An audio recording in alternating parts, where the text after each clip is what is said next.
नमस्कार दोस्तों, आज का हमारा विषय है अपचयोपचय अभिक्रियाएं यानी रिडॉक्स रिएक्शन। तो आइए वीडियो शुरू करने से पहले हम देखते हैं कि हम इस वीडियो में क्या पढ़ेंगे। इस वीडियो में हम अपचयोपचय अभिक्रियाओं के बारे में जानेंगे, उसमें ऑक्सीकरण के बारे में जानेंगे और अपचयन के बारे में जानेंगे। इस स्लाइड में हम अपचयोपचय अभिक्रियाएं यानी रिडॉक्स रिएक्शन के बारे में जानेंगे। विभिन्न पदार्थों का तथा दूसरे पदार्थों में उनके परिवर्तन का अध्ययन रसायन शास्त्र कहलाता है। ये परिवर्तन विभिन्न अभिक्रियाओं द्वारा होता है। अपचयोपचय अभिक्रियाएं इनका एक महत्वपूर्ण समूह है। अनेक भौतिक तथा जैविक परिघटनाएं अपचयोपचय अभिक्रियाओं से संबंधित होती हैं।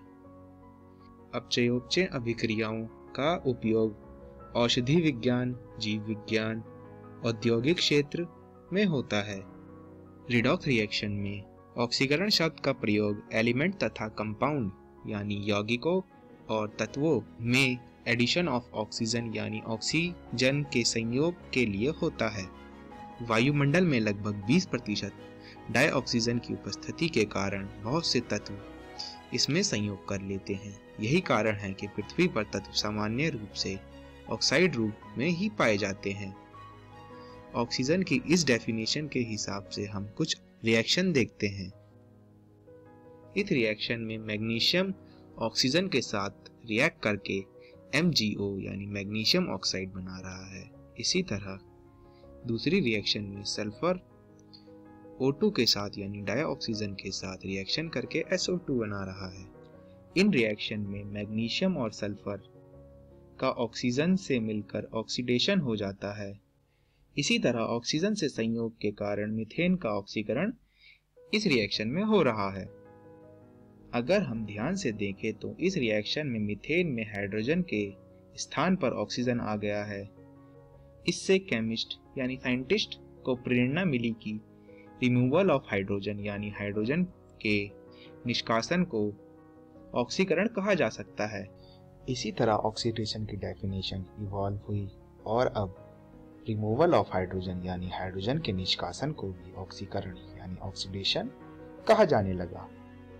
इसका एक उदाहरण यह है, इसमें H2S गैस O2 के साथ रिएक्ट करके सल्फर बना रही है और वाटर बना रही है। जैसे जैसे केमिस्ट्री इवॉल्व होता रहा तो ऑक्सीडेशन टर्म को और अच्छे रिजल्ट आने लगे। आगे जाके केमिस्ट्स ने देखा कि सिर्फ रिमूवल ऑफ हाइड्रोजन या एडिशन ऑफ ऑक्सीजन नहीं बल्कि इलेक्ट्रोनेगेटिव एलिमेंट को भी इन्वॉल्व करें। जैसा कि हम इस रिएक्शन में देख सकते हैं कि मैग्नीशियम की सल्फर के साथ, मैग्नीशियम की क्लोरीन के साथ, मैग्नीशियम की सल्फर के साथ रिएक्शन हो रही है। इन रिएक्शन तक की अभिक्रियाएं ऑक्सीकरण अभिक्रियाओं के समूह में शामिल करने पर केमिस्ट को प्रेरित किया कि हाइड्रोजन जैसे अन्य इलेक्ट्रोपॉजिटिव एलिमेंट के रिमूवल को भी हम ऑक्सीडेशन कह सकते हैं। इसी प्रकार हम इस रिएक्शन को देखते हैं। इसमें इलेक्ट्रोपॉजिटिव एलिमेंट के रिमूवल के कारण पोटेशियम फेरोसाइनाइड का ऑक्सीडेशन कह सकते हैं। तो हम कह सकते हैं कि ऑक्सीकरण वर्ड की डेफिनेशन इस प्रकार है कि किसी पदार्थ के ऑक्सीजन या इलेक्ट्रोनेगेटिव एलिमेंट का समावेश या हाइड्रोजन या इलेक्ट्रोपॉजिटिव एलिमेंट का निष्कासन ऑक्सीडेशन कहलाता है यानी ऑक्सीकरण कहलाता है। पहले किसी कंपाउंड से ऑक्सीजन का रिमूवल अपचयन माना जाता था यानी रिडक्शन माना जाता था, लेकिन अब अपचयन पद को इवॉल्व कर दिया गया है। किसी पदार्थ में ऑक्सीजन या इलेक्ट्रोनेगेटिव एलिमेंट का निष्कासन या हाइड्रोजन या इलेक्ट्रोपॉजिटिव एलिमेंट का समावेश को अपचयन कहते हैं यानी रिडक्शन कहते हैं। इन दोनों परिभाषाओं के अनुसार हम कुछ रिएक्शन देखते हैं। जैसा कि आप इस रिएक्शन में देख सकते हैं कि मर्क्यूरिक ऑक्साइड से ऑक्सीजन का निष्कासन हुआ है यानी रिमूवल ऑफ ऑक्सीजन हुआ है। इसी तरह इस रिएक्शन में इलेक्ट्रोनेगेटिव एलिमेंट क्लोरीन का फेरिक क्लोराइड से रिमूवल हुआ है यानी निष्कासन हुआ है। इसी तरह इस रिएक्शन में एडिशन ऑफ हाइड्रोजन हुआ है और इस रिएक्शन में मर्क्यूरिक क्लोराइड से योग हुआ है। ऊपर की चारों रिएक्शन देखकर हम यह कह सकते हैं कि ऑक्सीडेशन और रिडक्शन हमेशा साथ साथ होता है, इसलिए हम इन्हें अपचयोपचय यानी रिडॉक्स कहते हैं। इस स्लाइड में हम इलेक्ट्रॉन स्थानांतरण अभिक्रियाओं के रूप में अपचयोपचय अभिक्रियाएं के बारे में पढ़ेंगे। अगर हम इन तीन रिएक्शन को देखें तो हम ये पढ़ चुके हैं कि ये तीनों रिएक्शन में या तो ऑक्सीडेशन या ज्यादा इलेक्ट्रोनेगेटिव एलिमेंट के संयोग के कारण सोडियम का ऑक्सीडेशन हो रहा है, साथ साथ ही क्लोरीन, ऑक्सीजन और सल्फर का रिडक्शन भी हो रहा है, क्योंकि इन तत्वों में इलेक्ट्रोपॉजिटिव एलिमेंट सोडियम का एडिशन हो रहा है। केमिकल बॉन्डिंग के नियम के आधार पर सोडियम क्लोराइड, सोडियम ऑक्साइड और सोडियम सल्फाइड को हम आयनिक कंपाउंड के रूप में भी लिख सकते हैं। इन्हें हम कुछ इस तरह लिख सकते हैं जैसे कि Na+Cl-। इसी तरह इनमें चार्ज डेवलप होने के कारण हम इन तीनों रिएक्शन को कुछ इस तरह लिख सकते हैं, जैसा कि आप Na+Cl- में देख रहे हैं कि 2 Na+ में से 2 इलेक्ट्रॉन निकले तो 2Na पॉजिटिव हो गया। इसी तरह 2 क्लोरीन ने 2 इलेक्ट्रॉन प्राप्त करे तो वो 2Cl नेगेटिव हो गया और दोनों का 2 कॉमन निकाल दिया, इसलिए यह 2Na+Cl- हो गया। इसी तरह अन्य भी हैं। अपनी कन्वीनियंस के लिए हम इन रिएक्शन को 2 पार्ट में भी लिख सकते हैं, एक में इलेक्ट्रॉनों का निष्कासन और दूसरे में इलेक्ट्रॉनों का गेन होता है, जैसा कि आप इन दोनों रिएक्शन में देख सकते हैं। इसमें Na 2 इलेक्ट्रॉन लूज कर रहा है और क्लोरीन 2 इलेक्ट्रॉन गेन कर रहा है। इन दोनों स्टेप्स को हम अर्ध अभिक्रिया यानी हाफ रिएक्शन कहते हैं, जिसमें हम इलेक्ट्रॉन्स की इन्वॉल्वमेंट को साफ साफ देख सकते हैं।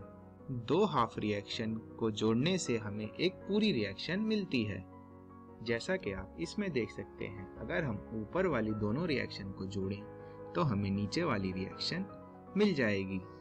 अभिक्रिया में इलेक्ट्रॉन निष्कासन वाली अर्ध अभिक्रिया को ऑक्सीकरण अभिक्रिया यानी ऑक्सीडेशन रिएक्शन और इलेक्ट्रॉन ग्रहण यानी इलेक्ट्रॉन गेन करने वाली अर्ध अभिक्रिया को अपचयन अभिक्रिया यानी रिडक्शन रिएक्शन कहते हैं।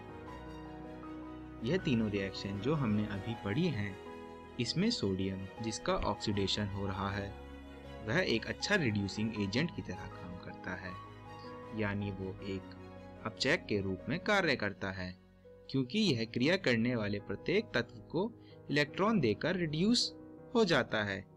इसी तरह क्लोरीन, ऑक्सीजन और सल्फर रिड्यूस हो रहे हैं यानी अपचयित हो रहे हैं और ऑक्सीडाइजिंग एजेंट की तरह काम करते हैं, क्योंकि ये सोडियम द्वारा दिए गए इलेक्ट्रॉन स्वीकार करते हैं।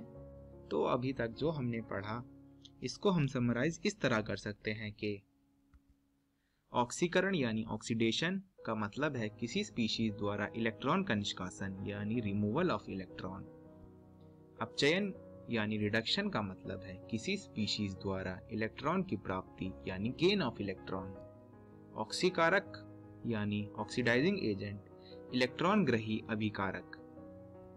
इसी तरह अपचयक रिड्यूसिंग एजेंट यानी इलेक्ट्रॉन दाता अभिकारक। तो इस वीडियो में हमने क्या सीखा?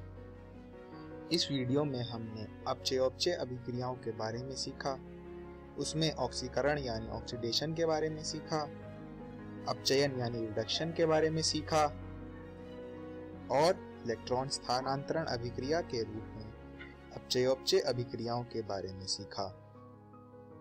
और अगली वीडियो में हम प्रतियोगी इलेक्ट्रॉन स्थानांतरण अभिक्रियाएं के बारे में सीखेंगे और ऑक्सीकरण संख्या यानी ऑक्सीडेशन नंबर के बारे में सीखेंगे।